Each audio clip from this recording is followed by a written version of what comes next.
ওয়েদারের জন্য কি ঘাটতি হবে বলেন, উপরওয়ালা যেটা দিছে সেটাতেই সন্তুষ্ট। এটা লিটন কুমার দাসের কথা। বৃষ্টির কারণে আজকে বাংলাদেশ দলের অনুশীলন অফিসিয়ালি বাতিল করা হয়েছে। তবে বাংলাদেশের কয়েকজন ক্রিকেটার এসেছেন অনুশীলন করতে, ইনডোরে অনুশীলন করছেন এখন পর্যন্ত। ৬-৭ জন ক্রিকেটারকে আমরা দেখেছিলাম যে তারা এসেছিলেন। Julian would power heating coach এবং সিনিয়র সহকারী কোচ মোহাম্মদ সালাউদ্দিন, তাকেও দেখেছিলাম। সাইফ হাসান, নুরুল হাসান সোহান, জাকের আলী অনিক, লিটন কুমার দাস, তাদেরকে দেখেছিলাম যে আসলে প্র্যাকটিস করতে এসেছেন এবং ইনডোরে তারা প্র্যাকটিস করছেন। যেহেতু সাইফ হাসান এবং নুরুল হাসান সোহান তারা অস্ট্রেলিয়ার টপ অ্যান্ড টি-20 সিরিজ খেলতে গিয়েছেন, তারা দলের সঙ্গে ছিলেন না, তাদের প্র্যাকটিস করাটা অনেক বেশি দরকার। সেই অনুযায়ী তারা প্র্যাকটিস করছেন। আরও কয়েকজন ক্রিকেটার এসেছেন। সিলেটে কিন্তু আসলে বাংলাদেশ দল বেশ কয়েকদিন ধরে, গত কয়েকদিন ধরে ক্যাম্প করছে। এর মধ্যে দুদিন কিন্তু ঠিকভাবে অনুশীলন করতে পারেনি বৃষ্টির কারণে। আজকে কিন্তু সকাল থেকে রোদ ছিল, কিন্তু বিকেল থেকে বৃষ্টি শুরু হয়েছে, এখনও কিন্তু বৃষ্টি হচ্ছে। আর বৃষ্টির কারণে নেদারল্যান্ডস দলও তারা আধা ঘন্টা আউটার মাঠে অনুশীলন করেছেন, বাকি সময় কিন্তু তারা ইনডোর অনুশীলন করতে হয়েছে। আর বাংলাদেশ দল তো মাঠেই নামতে পারেনি। বাংলাদেশের কয়েকজন ক্রিকেটার হোটেল থেকে এসেছিলেন, তারা ইনডোরে করছেন, আর বাকিরা হোটেলে অবস্থান করছেন, অর্থাৎ আসেননি, যেহেতু অফিসিয়ালি অনুশীলন বাতিল করা হয়েছে।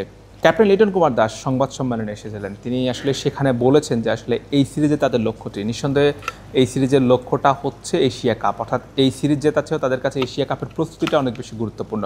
সেজন্য ক্যাপ্টেন কিন্তু একটু সতর্কও করে দিয়েছেন যে আসলে টি-20তে ছোটো দল বড় দল বলে কোনো কথা নেই, হারতেও পারে জিততেও পারে। কারণ ছোটো দলের বিপক্ষে হারলে চাপটা একটু বেশি, জিতলে আসলে সেভাবে ক্রেডিট দেওয়া হয় না।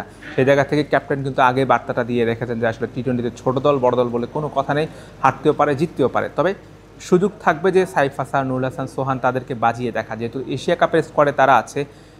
তারা দীর্ঘ সময় পর, বেশ কয়েক বছর পরে জাতীয় দলে ফিরেছে। এখন তারা আসলে কোন পজিশনে ব্যাট করবে, তাদেরকে কোথায় ব্যাট করাবেন, কিভাবে কোন সিচুয়েশনে কাজে লাগানো হবে, সেটা পরীক্ষা করার জন্য, চেক করার জন্য এই সিরিজটা গুরুত্বপূর্ণ। এখন আসলে তাদেরকে সুযোগ দেওয়া হবে কিনা, কিংবা পাকিস্তান সিরিজে যে স্কোয়াড যেভাবে যেই খেলা হয়েছে সেভাবে খেলবে কিনা, সেটা আসলে দেখা রয়েছে। তবে ক্যাপ্টেনের কথা একটু ইঙ্গিত পাওয়া গেছে যে আসলে তাদেরকে হয়তো সুযোগ দেওয়া হতে পারে। এটাই হওয়া উচিত আসলে, যে এই সিরিজটা যেহেতু সিরিজ জেতার লক্ষ্য মূল না, মূল লক্ষ্য হচ্ছে এশিয়া কাপে ভালো করার জন্য, প্রস্তুতির জন্য এই ক্যাম্প। তো সেই ক্ষেত্রে আসলে এশিয়া কাপে ভালো করার জন্য আসলে এই ক্রিকেটারদেরকে যাচাই করা অনেক বেশি প্রয়োজন, যে আসলে তাদেরকে কোন পজিশনে ব্যাট করানো হবে, কোন সিচুয়েশনে ব্যাট করানো হবে।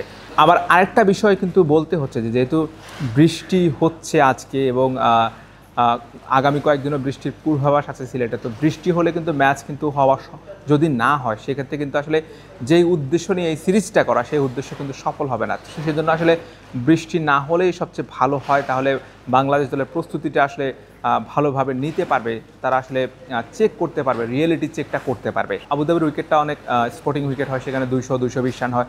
সিলেটের উইকেটে আমরা দেখেছিলাম যে আসলে প্র্যাকটিস ম্যাচে 203 রান হয়েছে।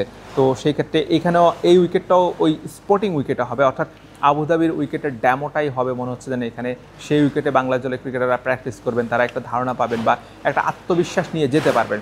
সিরিজটা জিতলে তো নিঃসন্দেহে আত্মবিশ্বাসটা বাড়বে, আর যদি হেরে যায় সেটা তো আসলে তাও কিছু করার না। কিন্তু মূল লক্ষ্যটা হচ্ছে এশিয়া কাপে ভালো করা। এখন আসলে লিটন কুমার দাসের নেতৃত্বে আসলে জুলিয়ান উডের পাওয়ার হিটিং সেশনের পরে ব্যাটারদের আসলে পাওয়ার হিটিংটা দেখার জন্য অপেক্ষা করছেন সবাই, যে আসলে ম্যাচে বাংলাদেশ দলে আসলে ক্রিকেটাররা কেমন পাওয়ার হিটিং করেন, তাদের ব্যাটিংয়ে কোনো চেঞ্জ এসেছে কিনা।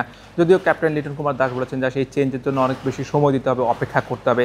এটাও বলেছেন তিনি আসলে যে ম্যাচের পরে, ম্যাচ খেললে বোঝা যাবে আসলে ক্রিকেটারদের মধ্যে কোনো পরিবর্তন এসেছে কিনা, জুলিয়ান উড আসলে কতটা শিখাতে পেরেছেন, সেটা আসলে নিঃসন্দেহে সেটা নিশ্চয়ই সবাই দেখার অধীর আগ্রহে অপেক্ষা করছেন। আপনারা নিশ্চয়ই অপেক্ষা করছেন যে আসলে বাংলাদেশ দলের ক্রিকেটাররা পাওয়ার হিটিং কোচ জুলিয়ান উডের অধীনে বেশ কয়েকটি সেশন করার পর, কোচিং করার পর কেমন হিট করে, কেমন খেলতে পারে। আশা করছি যে নিরাশ করবে না বাংলাদেশ দলের ক্রিকেটাররা। Hussain Arman, BD quick time, Sylhet international cricket stadium, Sylhet.